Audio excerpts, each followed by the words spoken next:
This stuff is moving very, very rapidly. How many of us are carrying cell phones? And how many of us are carrying Blackberries? I have to carry both in this instance. Then you've got, if you're carrying your briefcase, you've got your laptop computer. And mine happens to be a fairly old one. It's 5 years old and weighs 87 pounds. The young lady over here has the new version of the Apple piece. Who thought 10 years ago that Apple Computer would make a resurgence, having represented Apple Computer against Microsoft, watching them steal, in my view, the graphical user interface and sell it as a loss leader. Bill Gates could end up buying Apple Computer by 1993 for just a third of his wealth. The entire capital of Apple Computer was worth something less than $7 billion at the time. Technology changes. It moves very, very rapidly. And that's one of the issues you're going to face. You have to step off the train and get onto a platform at some point.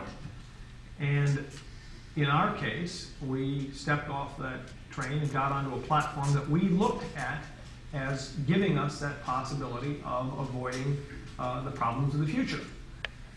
Our system, it is a strict system set of radios, is field upgradable. Very helpful. But honestly, at some point we're going to have to recognize that field upgradability may not be relevant. As all of these technologies merge, as my PDA and my cell phone and my computer all merge into some set of devices that I can hold in the palm of my hand and in 10 years will be implanted behind my ear, we're going to recognize that as much as we have sought to prepare for the future, technology will surprise us with something new and different that may make all of that irrelevant.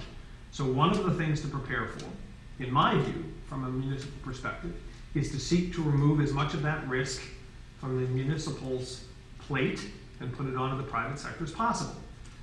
And this is what I found most fascinating in this entire effort beginning in June.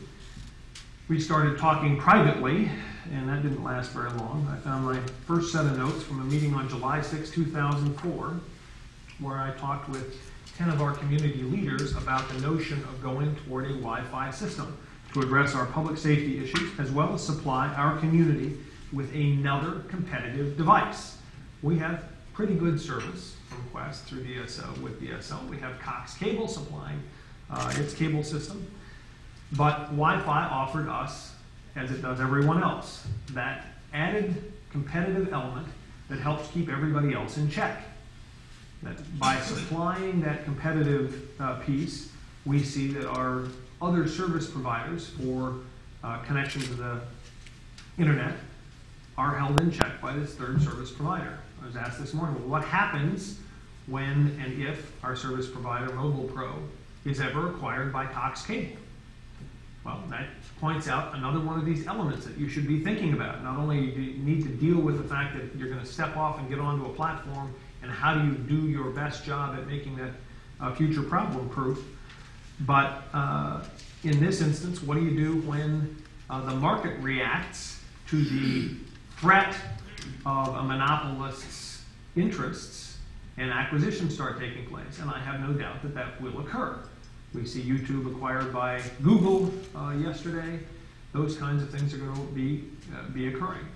In our documents and in our thinking, the notion was making sure that at some point we can create another level of competitive threat. And so thinking about municipalities having different legal rights, the attachment rights to your power poles or your light poles or whatever the infrastructure is that the municipality might have to supply to a system, making sure that at some point you can trade out to other service providers in the instance that you end up with a monopolist that acquires one of your systems. That helps on the competitive front. In addition,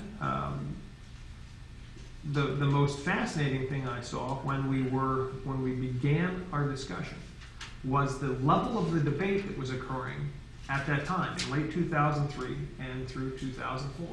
I got inundated, absolutely shelled, by emails from across the country talking about the fact that the city of Tempe should absolutely not get into the Wi-Fi business. that a municipality getting into the Wi-Fi business was going to destroy the market, undermine competition. We would screw it up. And as one tracked back where this stuff was coming from, it had some interesting fingerprints on it. Things like the New Millennium Research Council, not in the public interest, the myth of municipal Wi-Fi networks. It's kinds of reports and sources of email that, not necessarily this one in particular, that I was able to track back to industry suppliers and interests that wanted to make sure that this competitive effort didn't take place. That goes on. So if you're at a municipality and you're suddenly receiving emails from folks telling you that you shouldn't get into this business, understand that there are other people with interests at stake that want to make sure that you don't get into the business. By the same token, our model answers most of those early charges about why municipalities shouldn't get involved in the wireless system provision. We're a public sector, private sector partnership. We started with an experiment. By July of 2004, the president of the university at Arizona State University, a fellow named Michael Crow, and I had early on conversations about how we might work together with an experiment. And between the two of us, we cobbled together about 200 grand to buy some equipment and run an experiment in our downtown, this square mile, and across the university campus, another square mile, and this 2 square mile mesh we put together as an experiment supplied the service for free.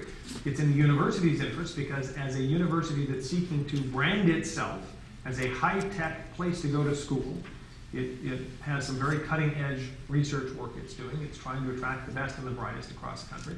It needs to supply the kinds of services that my children are now coming to expect. I went to college at a time before PCs were invented and actually wrote my thesis on a DEC mainframe kind of a deal and had to pick up my printed out copy about 1.5 miles away from the place that actually typed it up. My kids now have their own laptop. They understand all of this Wi-Fi stuff much better than I do.